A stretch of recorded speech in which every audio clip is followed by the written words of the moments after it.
पूर्ववैमनस्यातून 4 ते 5 जणांनी चाकू आणि गुप्तीनं भोसकून महाविद्यालयीन युवक प्रसाद संजय डिंगणे वय वर्ष 17 राहणार जवाहरनगर या युवकाचा निर्घृण खून केला। तर यावेळी झालेल्या हल्ल्यात त्याचा मित्र सौरभ शहाजी पाटील वय वर्ष 22 राहणार जवाहरनगर हा गंभीर जखमी झाला। कबनूर येथील कबनूर हायस्कूल परिसरात रात्री 9:30च्या सुमारास ही घटना घडली। या घटनेमुळे तणावाचं वातावरण निर्माण झालं होतं। तिघा हल्लेखोरांना या रात्री उशिरा पोलिसांनी ताब्यात घेतलं।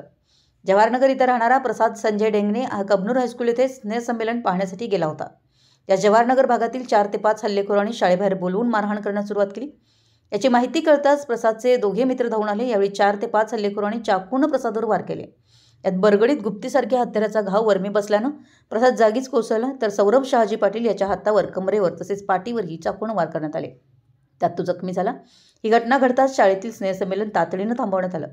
घटनेची माहिती मिळताच शिवाजीनगर पोलिसांनी घटनास्थळी धाव घेतली। घटनास्थळी तसेच रुग्णालयात गर्दी झाली होती। जखमी सौरभ पाटील याच्यावर सांगली येथील शासकीय इस्पितळात उपचार सुरू आहेत।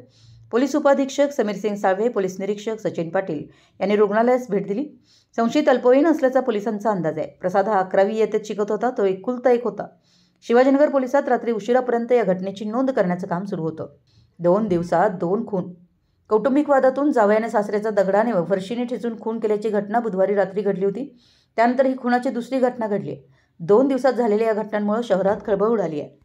मराठी एस न्यूजसाठी कबनूरहून चंदूलाल फकीर।